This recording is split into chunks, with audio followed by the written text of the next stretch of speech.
Well, hello there. I'm Linda V. Taylor, and this is Best of Both Worlds.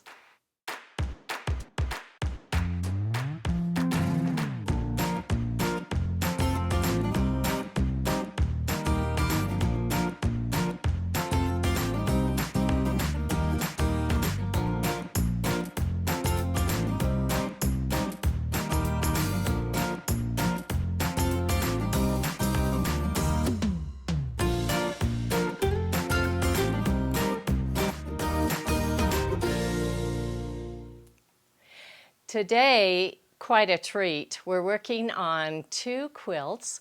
The first one is this beautiful white cross-stitch quilt. I just love cross-stitch. And the second one will be a baby cross-stitch that's just equally as cute. So sometimes people don't know what to do with cross-stitch or even applique. So I want to give you some hints on that. Let's get started. When I started the quilt, I started with the outside borders and stitched in the ditch around the squares. And at the same time, I put in this simple sashing, which I really love. The border that I chose was this cute little tessellating heart pattern. It's one of Harry Wallner's patterns. And it's simple, but it's just really, really pretty. I didn't want to take away from the crosshatch, but actually, this loop-de-loop is kind of a crosshatch look in quilting when you get finished with the quilt. That's what it looks like. This little design, let's see if I can get the right one here. Let's open that up. Is also one of Harry Wallner's patterns. And it's simple, but it has the fleur-de-lis and the hearts in it, and so that goes with the outside border. It pretty well took me 2 days, actually, but I don't work as long as some of you maybe, to get the border in and the sashings and get everything ready to do the inside squares. So it was really a fun project and so gorgeous. I already have the outside square here, so I know where that is on my screen, but I also want to know where the middles are, and I don't want to go around the entire design, so I'm just going to go here like that and jump over. Just these 4 points so I can be sure that I have the design in there set properly. There we go. Now we can look at the screen. Okay, and here is the screen, and here is the pattern that I used. I did have to take some of the tails off and build this square, and I'm going to just move this over here. But these are all individual, so I can really move these around if I want to, or I can do it as a whole.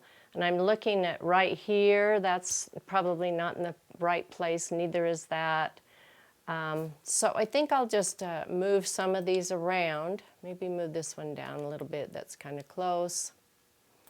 And this one, move down. I will have to redo the beginning and endings of each of these, but they are in the right order. So they will sew all the way around for me. And I have this as a whole as well. So on some of the blocks that I did, because there are 16 blocks, it feels like there's a million of them sometimes when you're doing it, but there's only 16. So on some of the blocks, I could just move them in and use my different handles to maneuver them. But I like this very much. This one needs to go back just a bit there. And so now I can work on making sure, that one could come out a little bit, making sure that that all of my points will go together, and I can do that using my nodes. So if I just turn on my nodes here, make this quite a bit larger, so I can see what I'm doing. There we go. See how easy that is? Just going all the way around and doing that, and it becomes very easy to make sure they're all going to sew at the same time and start and end in the same place. And I could do something fancy with this connection if I wanted to, but I haven't found that necessary. Pull that one back and pull this one up. You can make them really smooth. I know you can spend so much time on it, and that is fun to do. I find it fun to do because you're really building something here. Okay, well, we'll move that one up there then. Okay. And there we have a beginning and an ending. That one looks a little bit pointed. I'm going to just come back over here a little bit like this and make that a little smoother. There we go. So start and stop here and sew all the way around. And I have all of these points where they need to be, and the corners look really good. And so let's go ahead and tell it to start.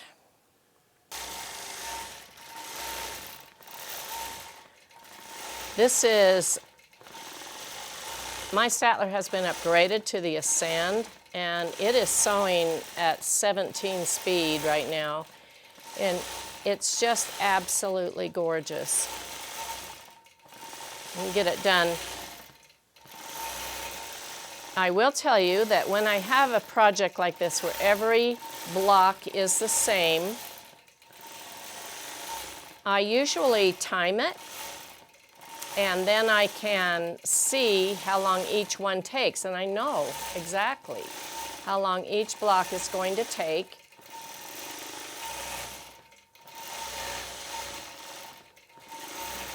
This one took 3 minutes to sew out.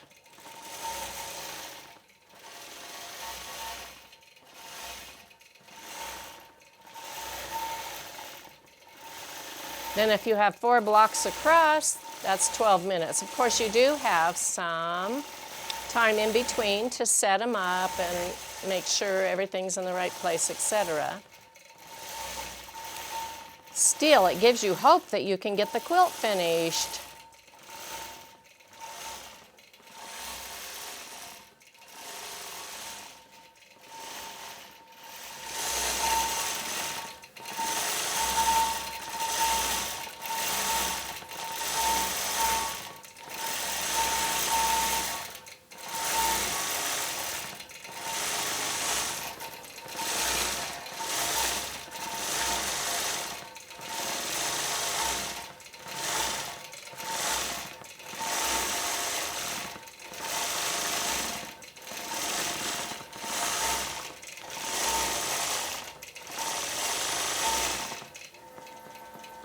That went very fast. You know, it is always hard when you have applique and cross stitch or any kind of handwork. And there's so much time and effort put into this handwork, and it's absolutely beautiful and beautifully done. It's hard to find mistakes on these. I mean, I look as I go, and they're just like perfect. So what I want to do is just bring the applique up. I don't want to do a lot of quilting that will take away. I did need to fill in the spaces, of course, around. But so I'm outlining that. And I have to use my machine, or my ruler, I'm sorry, of course I use the machine, on the diagonals. But on the straights, I can pretty well do that freehand, but on the diagonals, definitely I am using my ruler. They're just a little tricky. There we go. This one is straight up and down, and over, and over, and then I'll just, there we go. So we have our center done. Now on the smaller ones, I decided that I could pretty well do those freehand without any problems. So I always make sure that I start, if I can start on a horizontal line or even a vertical line, that's better, rather than start on something that's going to be a little more difficult. Because if I can get my bearings, then I can go pretty quickly. So let's start right here, and we'll start on this horizontal line and stitch over. And I'm in 15 stitches to the inch on some of these, and I do that with my stitch in the ditch too. And then I'll come down straight, up, around this corner, down, around, straight, up. I'm using both hands because those diagonals can really throw you. Straight, straight.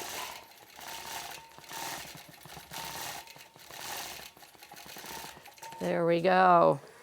And when I've looked on the back of the quilt, these look terrific. So I'm pretty pleased with that. And those take, I don't even know, 30 seconds. So I know, timing is everything, I suppose. But what beautiful blocks, and what a gorgeous quilt this is.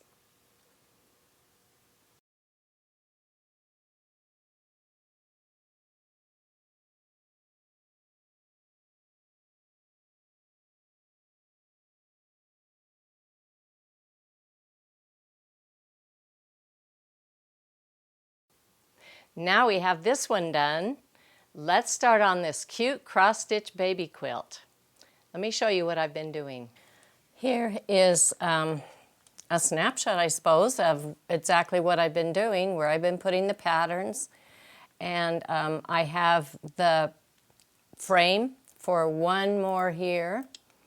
And I'm just going to move this one over. You can see, just take a look at that. You can see just no square is square on a quilt. It's really hard, and nobody's fault. It just, that's the way it is. So, but luckily we have these really cool handles that we can work with and get it so it's just right. You'll never notice at all when it's finished.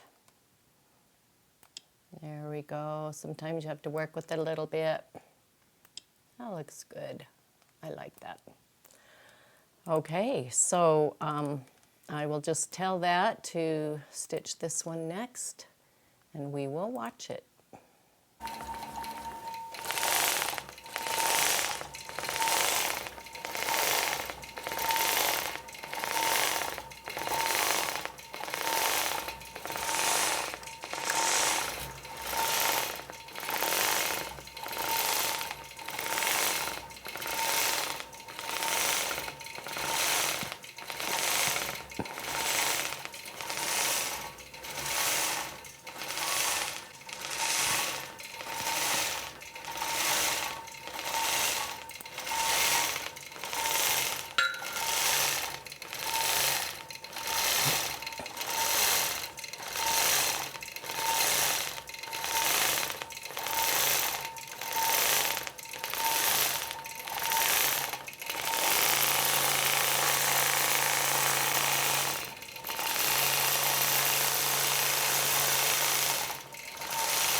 There we go. Now we can do our freehand around each of those little animals, and we will be finished. This is so cute.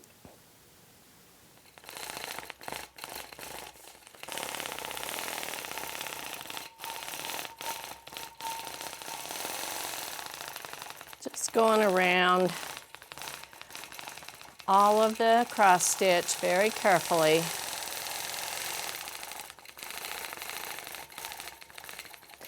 These look like little flowers, maybe.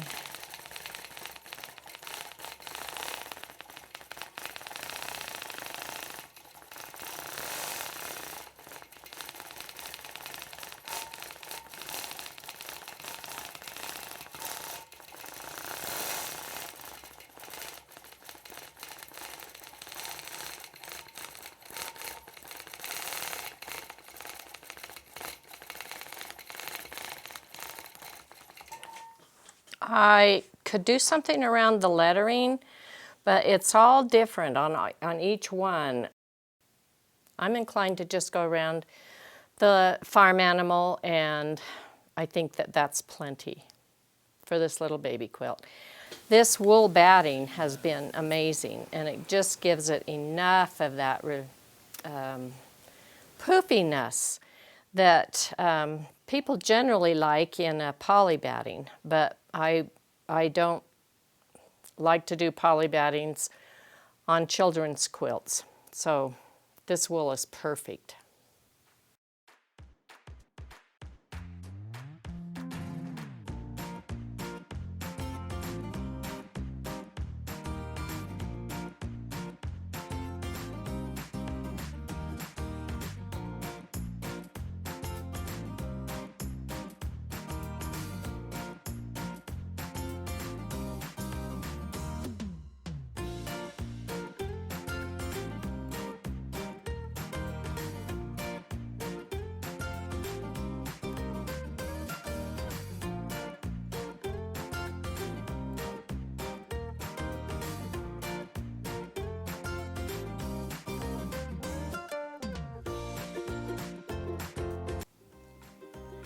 Thank you so much for joining me today. I hope you had as much fun watching as I did on the quilting.